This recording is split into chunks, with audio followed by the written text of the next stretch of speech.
Hi, this is Paul. I want to talk about Rob Bell. I want to talk about attention. I want to talk about persons. And I want to talk about deconstruction. So, Rob Bell, recently I noted in the video I just put out a little while this past Monday, very interesting article in the LA Magazine on featuring Rob Bell. An evangelical icon finds salvation in West Hollywood. Sometimes articles are perfectly titled, and this one is. Rob Bell is an interesting case because, as I charted out briefly in the last video, Rob Bell is one of these figures from the emergent movement that is a reaction to the seeker movement in evangelical Christianity. And the emergent movement fractured between the progressive evangelicals. Among the progressive evangelicals, Rob Bell would perhaps be a poster child, and Mark Driscoll, who was young, restless, and reformed until just becoming plain old megachurch junkie. Rob Bell, you would imagine, would continue to be a light to the progressive evangelicals, but he is comfortable doing his shtick on his podcast. I certainly can't point fingers, because when I listen to him talk about his podcast, I think he's doing the same thing I'm doing. Maybe I'm comfortable, decadent like Rob Bell.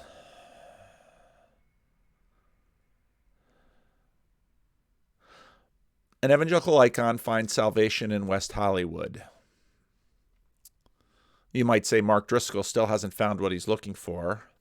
Mark Driscoll's like-opposite doppelganger, Nadia Bolz-Weber, now she's sitting at the top of the Lutheran denomination, all tatted up, former stand-up comedian. Now the mainline Lutheran Church decides to put her forward as she is the face of the denomination. She is what we call evangelism. Nadia Bolz-Weber. Meanwhile, Rob Bell, well, his Oprah gig didn't pan out. A lot of his gigs didn't pan out. He's doing podcasts. He's no longer writing books that anybody talks about. On Amazon, you can find a documentary about Rob Bell called The Heretic, and the whole shtick of that heretic is about employing conservative evangelical rage against his squishy position on hell as articulated in Love Wins. So much of progressive evangelicalism is reactive and is basically analogous to Peugeot's parasitic storytelling. Once you're no longer hated, you no longer matter. And so, to the degree that Rob Bell can continue to make a good enough living to afford the lifestyle that he has become accustomed to in West Hollywood, which is a nice place, not too far from Venice Beach, Marin. I mean, there's lots to like about down there. I go down there semi-regularly to, vacation, hang out, visit my son, doesn't live far from there. There it is. Rob Bell, evangelical icon, finds salvation in West Hollywood. He, in fact, is skeptical about hell, but perhaps he has found the heaven he's looking for, or not so much. So in that video, The Heretic, they had some clips of some of his preaching. Some of his preaching sounded absolutely ripped from a page of Tim Keller. And that's where you have the emergent before all the splits. Now, this morning, Job tweeted at me. Job before has tweeted, I think, Rolf Deegan at me before. He's someone who's into psychology, this kind of thing. Pretty amazing quote he drops here. People report feeling most authentic when they are doing what external society values, not when they are acting in accord with their actual personalities. Now, when he's talking actual personalities, he's talking Big Five personality profile, which many of you are familiar with thanks to Jordan Peterson and his test that you can take that Peterson and others have developed. Here's the quote. A first blow to the idea of the true self-conceptions is that people's opinions of themselves are distorted, usually in a favorable direction, which surprises none of us. It seems that people report feeling most authentic when they are doing what external society values, not when they are acting in accord with their actual personalities or their Big Five personality profile. Introverts, for example, report feeling most authentic when they act in an extroverted manner, thus the opposite of their objective personality. Now, there's so many buzzwords in this, but we'll, for the sake of not delaying the punch too much, let's keep it going. The same is found for all of the Big Five personality traits. People high in neuroticism felt more authentic when acting in non-neurotic ways, and so forth. Yet another problem is that the true self was more about conformity and harmonious interaction than about standing up for one's unique beliefs. That has deconstruction written all over it, because, of course, where are we finding the template for our authenticity but in these black mirror screens that has attracted our attention for a very long time now? Many researchers assumed that being authentic meant being impervious to external influence, the buffered secret sacred self. The data indicates the opposite. People feel authentic when going along with external influences. Ooh, we are communal creatures indeed. Why is it Rob Bell finds heaven in West Hollywood? Of all places, who would have known? Yesterday I posted, there's HBO Max had a little ad for some Harry Potter reunion with all the child actors coming together. Now, cute children don't necessarily grow up to be the cutest adults. Sorry. And noting how regularly family comes into these conversations, this time on the lips of Ron Weasley. These screens with their stories on them work powerfully to recalibrate our sense of the real.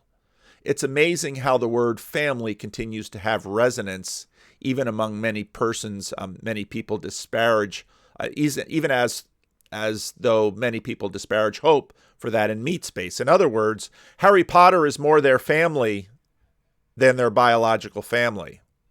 And that's pretty common. In a sense, we're outsourcing our hope into the story screen matrix and looking for participation there because we imagine it cannot be found in flesh and blood around us and between us. There's certainly something rather Gnostic about, myself included, disembodied on this flat screen, talking to you, colonizing your brain, maybe through headphones at night while you're jogging or doing dishes or something of the sort. The screens have become the alternative not only to family, but to church. Our greatest hope of participation is viewing these crafted, edited images. How sad. Hashtag paintball for Jesus, @GrimGrizz, hashtag break the fourth wall. Prophilicity from Hans-Georg Müller. I know some of you said persona, but I like prophilicity because it adds an additional dimension to it, especially the icity, almost like felicity. Prophilicity. This is a search for happiness through created images hosted by social networks and projected upon or projected through these black mirrors. You find your authentic self in the panopticon of the mass media images through profiling ourselves on the same screens. I put myself out here to be watched, and then I watch myself. This is essentially virtual LARPing that we are doing all this time. It's substitutionary betterment and cyber theosis. Now, I do have an Instagram account. I never use the thing, but Instagram seems to be the height of this in many ways. Substitutionary betterment and cyber theosis. This morning I caught on the Twitter likes to colonize me with their little tweets about what's really important right now. There's a battle in Texas over what's in libraries, and the battle in schools over books has flooded out into what's in libraries, because the battle in schools is to try to stop the authentic LGBTQ books like Black Flamingo, which is one that's noted in this article, of some queer young man drag queen, and they're trying to keep that book out of the library. But here in California, when I listen to what's going on in the elementary schools, all the fight is about Indian in the Cupboard and Little House on the Prairie. I'm sure Sounder isn't far behind. Article about book bans. Our culture now is between Little House on the Prairie versus the Black Flamingo, Half-Pint versus the drag queen. And then someone tweeted, which I thought was an excellent tweet, book culture at Barnes & Noble is literally the whole wall of manga, aka comic books printed backwards, and cooking and fractional book shelf space for business, religion, history. Just like, I think, we're looking at the center of the swell, which is usually what the pollsters are looking at, instead of the cutting edge, and manga instead of religion. I'd say manga is religion. We implicitly know this with our children. It's their attention that we know we must control if we wish to shape them for the future. We want to place images before them that are heavenly. And so we fight over books, movies, games, which is all about attention. And then with a bunch of the tweets along this line that I was putting out into the world this morning, Mikhail Brockman, who started following me a few months ago and started tweeting at me a little while ago, hasn't been on the channel. Maybe I should have him on the channel. Sounds like a very interesting guy. Laid down this thread that he had tweeted back in February, which I'm going to read because I think we will find it of great interest. Whoops, come on. Work for me. You can do it. Okay. His tweet was so good, I used the old thread reader, and here it is all in one place. And for those of you who are not on Twitter and you want to know some of what I tweet, at least what I collate from my tweets, you can find them on my Substack, because that's sort of how I'm using Substack as an archivist for my tweets, putting them into blog posts for people who don't have time to watch overly long, rambly videos. I would like to write something about how I found God to be very interesting and useful entity to relate to, but it's kind of weird. It started with a book recommended to me about a new metaphor for understanding Aquinas' modification of Aristotelian virtual ethics. Wow, this sounds wonky, but I assure you it's quite understandable. You have to explain it to a rubber ducky. You can ask, you can follow my tweet thread for that. The metaphor is based on the concept of joint attention from social recognition research, which is like the main thing that autistic children won't do with their parents. The meeting of minds that comes from playing together, looking together at something. Now, autistic children, I've had some experience with children with severe autism. We had one in our church years ago. People on the spectrum. Very interesting about this concept of joint attention. It's what people with autism struggle with, and seems to be something utterly foundational to the formation of a human being. And we implicitly know this far better than we explicitly know this, it seems. It's news to me, but it's very interesting news. As a parent, I had never thought much about this phenomenon, but immediately when I read about it, I realized how important it is. And I started paying attention to this daily thing of seeing together with my toddler son. It's also present in friend relationships and when working together. But with two adults, it's something a bit less clear. Because you're both so individuated, it can be kind of rare to really meet in this attuned way. But when it happens, we feel love, don't we? We feel philia, which is brotherly love. But there's such a fascinating type of transmission that happens in the parent-child relationship when this joint attention is active. It's like I'm lending my mind,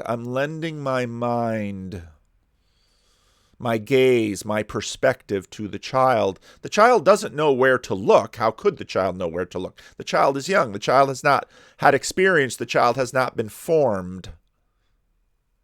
And so what we are teaching the child is where to look. Now, if you understand movie making,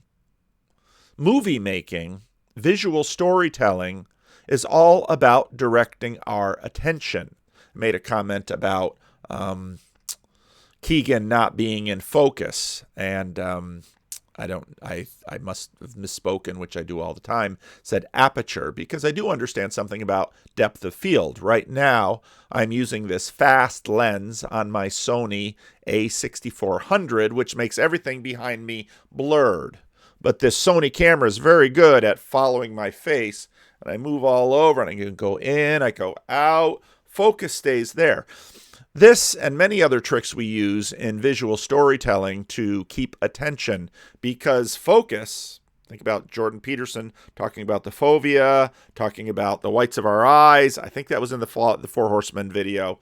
This is what we're watching. We've got these big whites in our eyes because we are very interested in where each other are looking, because in many respects, what we're looking at is what we're thinking about, whether we're consciously doing it or not, which is, of course, all about the male gaze. I'm gazing at you right now. You, always you. So, yeah, the camera can follow me. And you're really annoyed if I would turn the autofocus off and it would, well, if I put my hand up here. See, the Sony is so good. Now finally on my hand. Back to my face. Back to my hand. Back to my face. So this is the kind of camera you want if you're doing this work. Attention. It's all about where we're looking. Because in many respects, where we're looking is a pretty good dead reckoning of what we're thinking about. It's also present in friend relationships and when working together, but with two adults, it's something a bit less clear because you're both so individuated. It can be kind of rare to really meet in this attuned way. C.S. Lewis finds, what was his name? Arthur Greaves. You like the North stuff, just like me. It has your attention. It has mine. We can be brothers. We can be friends. But there's such a fascinating type of transmission that happens in the parent-child relationship when this joint attention is active. It's like I'm lending my mind, my gaze, my perspective to the child. The child is not only immersed in the same world I am, the child starts seeing the world in the same way I see it, because the child is learning to see through my eyes, and I as a parent am disciplined about seeing the world through their eyes. Oh, be careful, little eyes, what you see. Oh, be careful, little eyes, what you see. For the Father up above is looking down in love or judgment. So be careful, little eyes, what you see. Oh, be careful, little ears, what you hear. Oh, be careful, little ears, what you hear. Yes, there's a lot in that little song. Like I can physically hold the child in my lap and hold his hand as he walks into an icy road, and there's this kind of subtle joining in our joint attention, which happens through subtler attunements. And so I can also imagine that it's like a child. It's like for a child to have the presence of a safe, caretaker, not only in terms of hand holding, but also this subtler guiding presence in the whole arena of attention and perception. I think this is deeply tied to personhood. If you go back to my conversation with, oh no, I can't remember his name, but I do remember his face. He was deconstructing. He was an engineer. I told him we can have another conversation because he's wrestling with this. How can you have a relationship with a personal God if you can't see the God? But we see patterns. And when people see God, whether it's T.H. Luhrmann writing about them, when people see God, it's because they're seeing patterns. And that's how we sort of mind read each other. We follow the patterns. And we learn to see the world through their eyes. We talk that way all the time, don't we? This is exactly what we're doing. So I can also imagine what it's like for a child to have the presence of a safe caretaker. Oh, be careful, little eyes, what you see, for the Father up above. Not only in terms of hand-holding, but also as a subtler guiding presence in the whole arena of attention and perception. Of course, the point with Aquinas is that adult humans can have an analogous relation with the guiding parental presence they call God or Christ. I'm especially interested in this because I basically researched the phenomenology of ADHD and how such attentional disorders could be thought of from a virtue ethical perspective, given that they seem to disrupt basic virtuous capacities. First, I looked into the general literature about virtue ethics and disability, and I shouldn't have been surprised to find that the dominant strains in that weave is exactly the Christian intervention of the surrounding Greco-Roman ethics of strength and excellence. Paging Tom Holland. It was fascinating in itself because I thought virtue ethics and disability was a rather obscure intersection of interests, but when I realized it's actually the center of the whole story of Christianity, oh boy. Aristotelian virtue ethical teaching starts from the assumption of a healthy, well-raised, property-owning, male free citizen of the Athenian polis and provides him with a framework for understanding and further developing his practical skills and virtuous relationships. What's the relationship between Aristotelian ethics and English nobility? That's out there in my Consciousness Congress. I can't pull up the source right now. Sick and disabled people, along with women and slaves, are more or less scoped out of relevance to this style of training and excellence. Jesus comes along and specifically preaches God's love for the sick and disabled, for women and slaves. Oh boy. The Christians proclaim a gospel where the most important kind of happiness, and indeed salvation, doesn't depend upon the virtues glorified by the Greco-Roman culture. It's universal in the sense that its fruits aren't contingent on bodily strength or virtuous excellence. Now, Aquinas is the pinnacle of the synthesis of Aristotelian philosophy and Christian theology, so it's really interesting to see how he brings these seemingly radical, different perspectives together. But it seems that clear, intuitive understanding of the Aquinas system is not easy to find. MacIntyre wrote After Virtue because he became a Thomist, and that book doesn't really explain Aquinas. Rather, it is vaguely skeptical towards him. Let's see if he has the... No, he doesn't. I should probably go to the Twitter thread. Okay, good. We're not to the quotes yet, so I didn't miss any. So in 2012, Andrew Pinsent... Boy, I should be able to turn this to the black theme. Hang on. Much better. Mostly the explanations, he's complaining about MacIntyre, mostly the explanations seem dry and weird. He changes the definition of virtue a bit and then adds a whole new set of different virtues.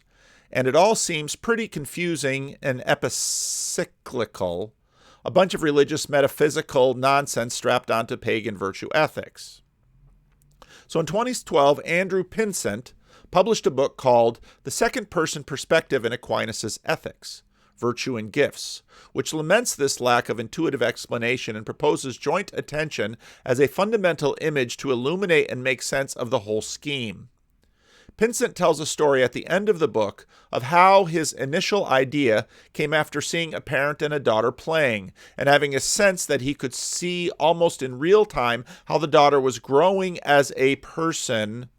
Attention, love, agape. This is how human beings make persons through love and attention. Attention, it's all there is. Attention, worship. Paging, Peugeot, and Peterson. He could almost in real time see how the daughter was growing as a person through this infusion of attention provided by the parent. About a decade ago, I watched my father play a game with one of my nieces, who was about 18 months old at the time. The game was very simple, involving hiding and discovering matchsticks under tumblers. The girl was obviously fascinated and delighted by the game, and her attention constantly shifted from the tumblers to my father's face and back again.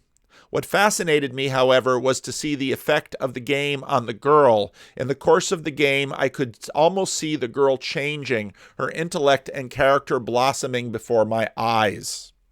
Think about the experiment between the toddler and the chimp of getting the little gift. The toddler duplicates all of the non-relevance realization practices that the adult does, whereas the chimp cuts through that more intelligently in a way and grabs the treat. Why does the child do all the tapping on the experiment? Because what the child really wants and what the child is learning is not so much how to get the goods, but the child is learning how to be like the parent. That's the real value for the child, not the little candy treat. He thought about how Aristotle didn't have much concrete to say about a situation like this, which is so different from the self-reliant habituation that grows the Aristotelian virtues like muscles grown in a gymnasium. Another quote. Nevertheless, I could find no trace of any understanding of this interaction in the works of Aristotle, who wrote comparatively little about children and sometimes classified them as animals, to be guided by the reins of pleasure and pain. Oh, haven't we heard that? Pavlov's dog. Ruff, ruff. I began to wonder if Aristotelian tradition was the last word on the virtues, and whether such a relationship of extraordinary importance had been hidden from the learned and wise and revealed by mere children. Ooh, nice Jesus intimation there. Aquinas, having subsumed Aristotle under the Christian theology, is able to discuss the habitual trained virtues alongside other qualities, such as transmitted in a different way, with immediacy that seems mysterious from a pagan perspective. Aquinas does acknowledge that we can acquire virtues in the Aristotelian manner by repeated good actions. He refers to such virtues as acquired. Aquinas also claims, however, that perfect virtues are not acquired, but infused in us by God. I think of Amy Grant. He has his father's eyes. What does that mean? So there's another kind of channel for acquiring good qualities, different from the worldly virtues of athletes or architect. And this channel is open right away, even for infants. Aquinas claims that even infants and the intellectually disabled can have infused virtues, since such persons have not had the opportunity to acquire Aristotelian virtues. These virtues are clearly not prerequisites to possessing the infused virtues. Now, I get questions about, why do you wear so many layers of clothing in your office? Does it get cold in Sacramento? Yes, it's about 37 degrees out.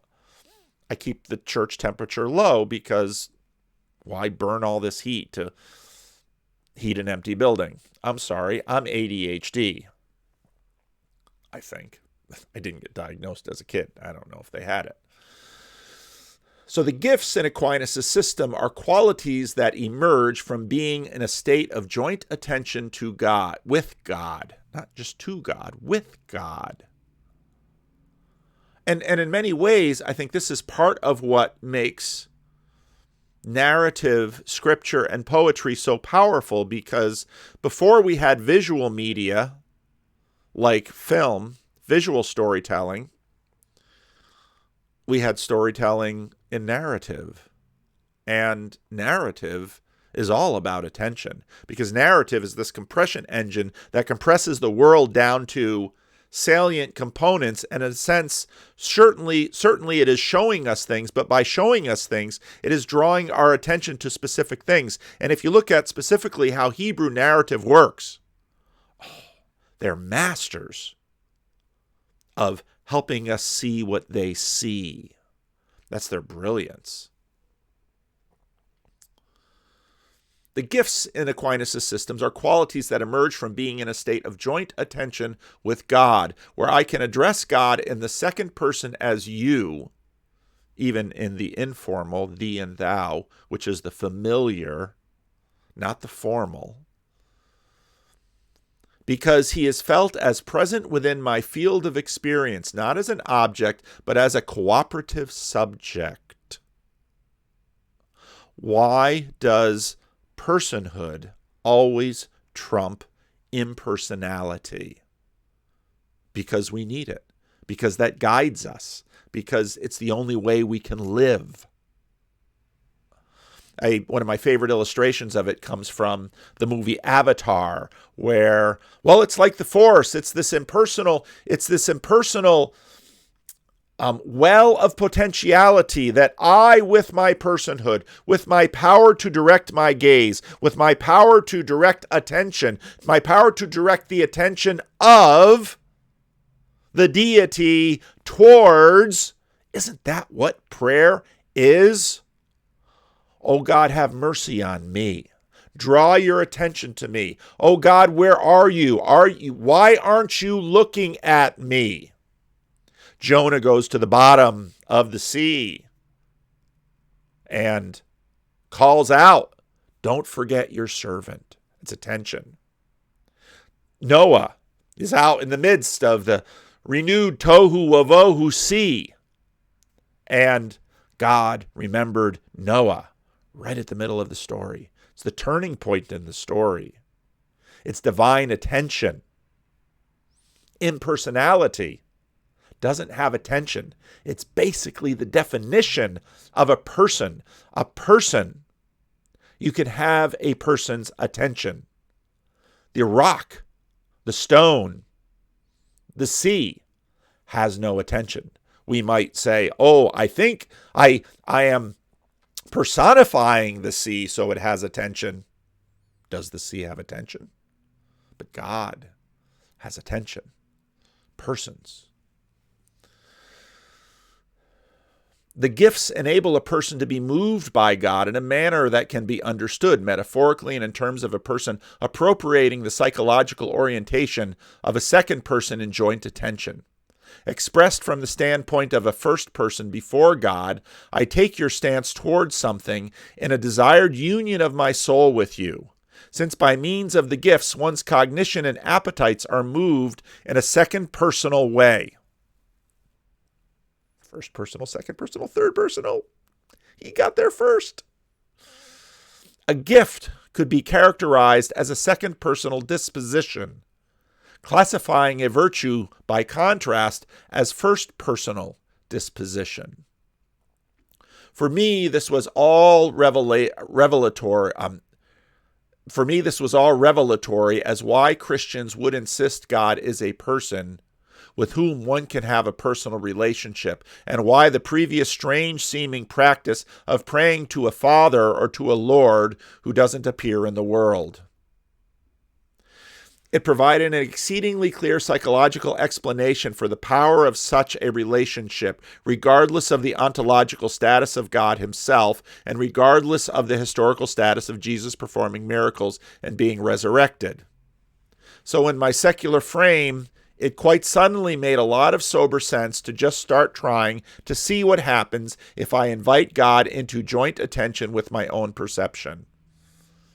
Act as if God has attention to give to me, and act as if I can pay attention to what God cares about. That didn't mean I have to try to reach God to see him or hear his voice. I only had a kind to shift my mindset into one where I assume I might be alone with my own gaze at the world. So I hypothesize that I am a child. Henry, I can't talk to you right now. I'm making a video. And it's going to be a little longer than you like, I know. So I hypothesize, get the word right, Vanderclay, that I am a child, my attention wavering and unwise, but that just outside my field of vision there is a heavenly Father whose wisdom and stability I can only vaguely surmise, and I let this being see with me. I try to see together with him. Joint attention. Now it is possible for me to make any use of a heavenly wisdom that I don't actually possess? Well, that seems almost like an experimental question. And my feeling is that God, taken as a hypothetical source of wise attunement, in fact, is somehow present with me. I can feel this while making no supernatural claim. He's in Jordan Peterson land right here. Because it's just compatible with an explanation like, this God is just a projected of intuitive perfection of a wise inclination that my mind is just by virtue of innate evolved intelligence. Even so, it feels like a discovery that such a projection can be efficacious and inspiring when I put it to work as a parental figure in joint attention with me, pointing myself to the posture of playing a child guided by the wisdom of innate parental conscience. Pinsent proposes that this Aquinian way of understanding faith can illuminate secular interactions, such as between parent and child. Of course, I have no ambition to be like a God for my child, but you are a God for your child. Your child will meet many other gods. But I have to play the role of father in our joint attentional relationship. Just as everyday joint attention in which two persons share an awareness of the sharing of focus helps provide an understanding of how Aquinas thinks that the virtues develop in relation to God, his work may also highlight the effect of everyday joint attention on the development of virtues in relation to others. In particular, he may help to highlight the way in which commonplace instances of joint attention, such as that between a parent and a child, help to shape the formation of virtues in ways that are often overlooked. This is a very long thread. For some time now, I have been praying on a regular basis, meaning I take some time to address God as you, while attending to the circumstances of life, as a kind of meditation that charges the mental atmosphere with wisdom and glory. It feels like a remarkably potent, fascinating, beautiful, and intuitive psychotechnology, calling John Vervaeke, entirely aside from what I might believe about the ancient hallucinations of the Israelite prophets and whatnot. That's all for tonight. Oh, you gave us a lot. He even added POTUS. We'll see if Joe Biden picks up the call. But there it is. You didn't at me. Oh, there you go. You got me in there. And this long thread, I probably missed it because it was so long and you didn't have my attention. Well, you have it now. On this long thread of a secular atheist discovering prayer after reading an academic book about joint attention as a unifying metaphor for Aquinas' modification of Aristotelian virtue ethics. Yeah, you have my attention now. You win, I don't know, thread of the month, thread of the year. Wow, what a thread. That thread is so good it deserves the termination of this video. I had more slides, and maybe I'll just turn the slides into another video because I don't want to distract from the profundity, from how profound this really is. So I'll leave it there. Hey, I make a lot of videos. This one, for me, is really top shelf. There are some breakthroughs, if I can use charismatic language in this videos, and I think Mikhail Brockman nails it. So let me know what you think.